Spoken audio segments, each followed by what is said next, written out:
Hi, Lackawanna teachers. It's Margie Jones-Carey from PLC Associates again with a continuation of our conversations about nearpod. So in the last video, I showed you how to access the nearpod library with things that were done by other people. Today, I want to show you how to create your own presentations in nearpod. And then I'll create another video that will show you how to use nearpod with Google Slides.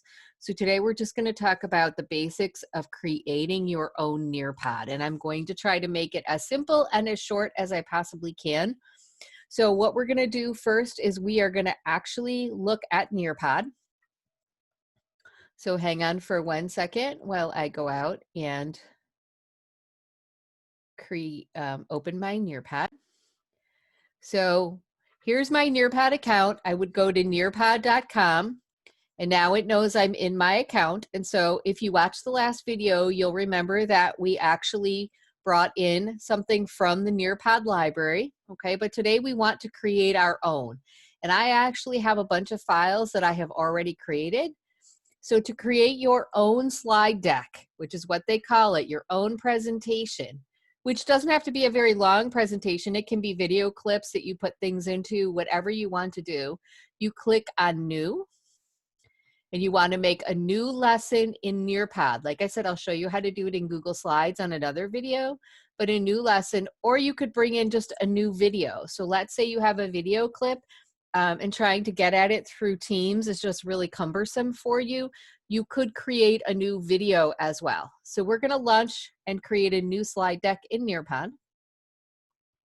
And it comes up and it's very similar to PowerPoint.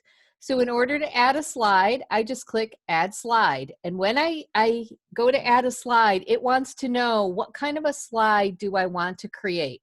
So do I want to make a more traditional slide like we think of with content on it? Do I have something I want to pull in from the web? Do I have something that's 3D? Do I have a simulation? I mean, there's all these different things. I can pull in another slideshow that I already created if I want to. Okay, but I'm just going to create a slide. So I get a slide and it wants to know, do I want it to be a text, a video, an image, or a GIF, right? I'm just going to create some text. So just like you would in PowerPoint. So sample nearpod slide so I click down here to create a sample nearpod slide. I click on the plus add button. Okay, whatever you want to type. And notice over here, there are different formats you can pick. And if I pick them, it will change how it looks. Now, eventually you may wish to get more creative and come up with other things, and we can show you that. But for now, just pick what you want. And it does seem strange to you when you want to add a new slide, but you click Save and Exit. Okay. And it takes you back to the screen. So I know that save and exit feels weird, but save and exit, okay? And it saves a slide. And now I can create another slide. So this time though, I want to have interaction with the students. I want to do something interactive. So I click Activities. And I want my students to actually draw something for me. So I click Draw It. And I write my instructions. Please draw a picture of how you are feeling today. I think about that because when we want to develop relationships with students in a virtual world or even in a hybrid world, we kind of want to know how they're doing today. So we can ask them to do that. I could bring in audio instructions. So if you think about non-readers, I can make this audio as well. Okay, but for now, I could pick a background image, I could do whatever, but once I have it, I click Save. So again, this is a Draw It tool. I can add lots of other features, including audio, but I just want to click Save. And now I have a Draw It slide. And if you watched the last video, we actually had a Draw It slide in the last video that showed you how students see it and how they get tools at the bottom where they can draw. So now I want to go on and I want to add another slide. Okay, so this time I want to add a virtual field trip. And so there are virtual field trips inside of nearpod. So if you wanted to expose students to something, you could. You could also bring in something of your own. But this time, I want to talk with students about Mars. I'm doing a space unit. So I bring in a field trip. Then I decide I want them to respond to something in the field trip. So this time, I'm going to actually have them answer an open-ended question. So I would type my open-ended question. What do you think will happen with space travel now that private industry is funding it? Whatever you wanted. It can be any open-ended question. Once you put it in there, and please notice over here, I can add a timer. So, which I encourage teachers to do when we're doing things live, is to limit the amount of time students have. I can again put in audio instructions, or I can allow students to record their answers back to me. So with the younger students who aren't very good writers yet, I can still ask higher level questions, but get them to verbally respond. Once I've decided all of the things that I want, I click Save.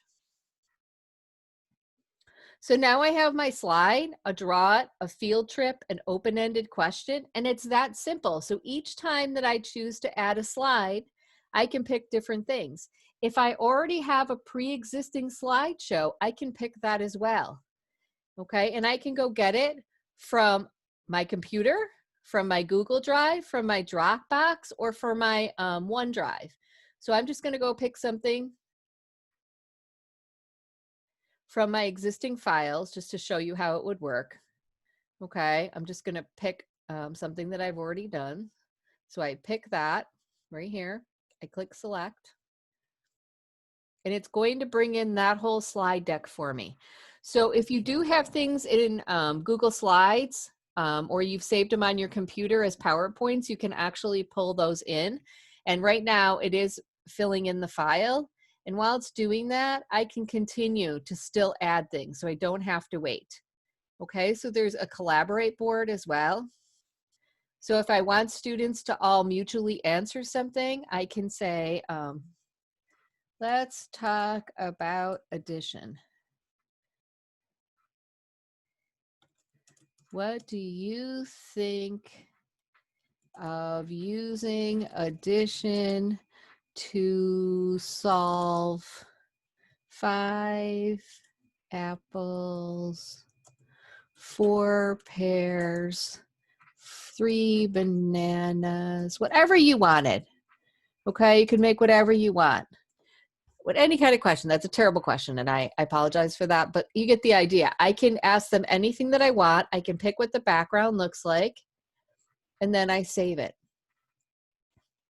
So I have a text slide, a draw it, a field trip, an open-ended question, a slideshow, a collaborate board. So you can do that. If I need to put something in between, because we think later that, oh my, so as I click in between each slide, I get a choice. Add a slide, so I can add content or add an activity.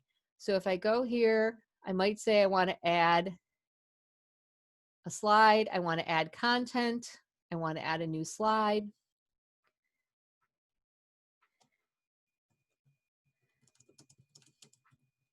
Whatever it might be, okay? I put in my text, I click save, and you can see it's saving the slide. So you can set up slides that easy. So just quick review, right? We go to Nearpod, we click add it, and then we start adding our slides. When we have them all, we can preview them, we can share them, or we can save and exit. We can give it a name. We can give it a description. We can assign grades or subject areas so it's sortable, okay? And we can save and exit. And it's going to then take us back to our Nearpod library, and we're going to see it saving here.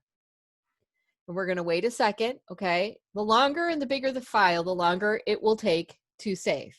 But this time I'm going to say, okay, I'm in class with students, I'm virtual or I'm hybrid, and I want to launch this, okay? And students are on their iPads. So I say live participation. Remember, students will get this code right here, okay? So when they get this code, two choices. You can either have them log into Nearpod, or I can go off to Microsoft Teams, and I want to make sure I'm sharing my Teams page. Okay, and when I go off to my Teams page, I can go into my posts, create a new conversation, put in the code, okay, and then I can send that code off to my students. Okay, so that's the Teams. Or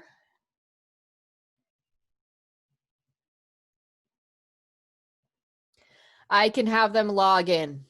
Okay, you can make it a Zoom meeting, but I know you're using Microsoft Teams. So you have different ways that you can send this to students: email, Google Classroom, as a link, as Microsoft Teams. So once I know what this is, I'm going to now log in as a student.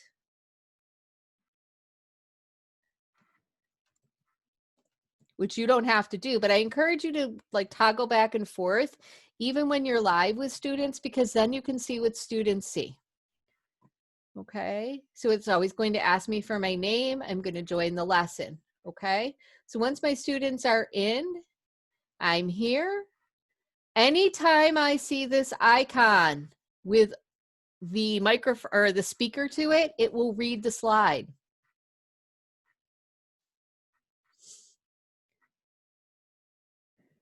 Sample nearpod slide. To create a sample nearpod slide, I click on the plus add button. Sample nearpod slide. So if your students are struggling with reading, you can still have the slide read to them. So that might not be as valuable to you live. It might be very valuable to you, however, when you release it to students in a student-paced lesson, especially for your non-readers or even some of your English language learners, that reading might be helpful. Okay, so as the teacher, this is what I see. As a student, this is what I see. And the reason I see something different here is because I asked for it to read it. Okay, so it went off to show me how it would read it. So then I can go on to my next slide, and this is where I ask students to draw a picture. And this is what the student sees to draw a picture. So please draw a picture of how you're feeling today. I can go grab my pen. I can go grab my color. I draw my circle. I want different colors, so I want my green eyes. I want a different color again. My nose, and I'm a terrible drawer, so just start laughing because I'm okay with that.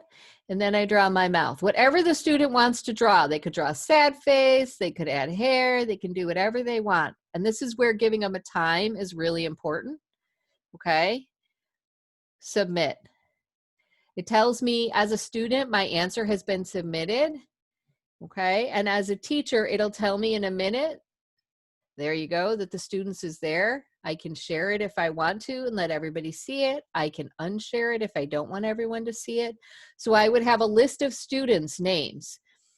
When I know and want to know who's logged in, and this is really quick, this is like a super quick thing when you say, how do I know if all my kids are logged in? Down here in this corner, the lower left-hand corner, it shows me the number of participants I have. Okay, again, to see who's logged in, lower left corner with the picture of the people, it'll show me all the students that are currently logged in. So remember, I as the teacher control it, okay? This is what students see. They can get a virtual reality view where they can move it around so you can focus in on different things in a field trip if you wish. Okay, what do you think will happen with space travel now that private industry is funding it? I would have all of my students listed here. They would see this screen, and down here, because I said they could record, they would be able to record an audio. So I'm going to do that. I think that it will change how we do lots of things if people with money are able to buy their way into space. Submit. Okay. Or they can type. Okay. Go back to the teacher view. The teacher sees the view. If it was recorded and I kept it, they would get an audio recording of it. These are the slides that I brought in, the slide deck that I brought in. This is a collaborate board, okay? Notice this question, would you like to approve student comments before they're posted? I almost always say yes and apply it for the rest of the session. If you don't care if kids answer and can see each other's answers right away, you don't have to do that. But most teachers like to approve things before everybody sees them, so I just say yes. Let's talk about addition. What do you think? Students type, I think, and then whatever it is, they post it, and it comes up like little Post-it notes. Okay. The teacher did that. The student says, I think addition is fun, whatever you want. They post pending approval. As the teacher, I have something waiting for me to approve. I go in, I read it, I say, yep, it's approved. And now both answers show.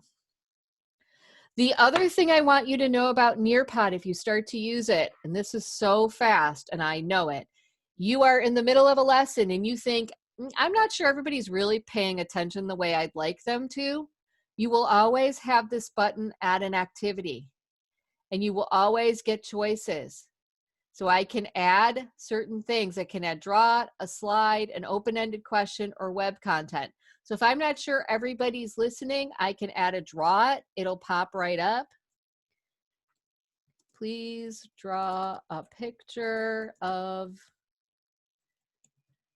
your favorite food. Whatever you need to do, you could add an image, you share it. It goes as fast as your technology and your network goes, okay? But it's adding it on the fly, and now the student gets a prompt. So that's another way. So let's really review very quickly because I'm trying to make these very short videos, okay? So I'm going to leave this for now. I want to resume it later. I come into Nearpod. I see everything that I see. I go to new. I create a new lesson in Nearpod. I do add a slide. I decide if I want content or I want activities. Once I do something, I have to create it, okay? And then I save and exit in between each one. I click in between if I need to edit something, right? And then I can always click on Nearpod to go back, right? And then to launch it, I would not do live participation plus Zoom because you do not use Zoom, but live participation or assign it to students. And remember, if you assign it to students, you have to give them this code, okay, right here. You can send it off to Teams, which I have to go to my Teams screen so you can see what you would see. Okay, it'll come up to my Teams screen if I'm not already logged in. I find my class. I share it, and the link goes directly to my class. So hopefully that helps you. I know that was super fast. But you can watch it over and over and over again. I'll create another video soon that shows you how to use Google Slides or bring in things. And Google Slides works really nice because Nearpod's what they call an add-on. So good luck with Nearpod. Go play around. You know you can email me, and I'm here to help you. Have a great day, folks. I'll see you soon.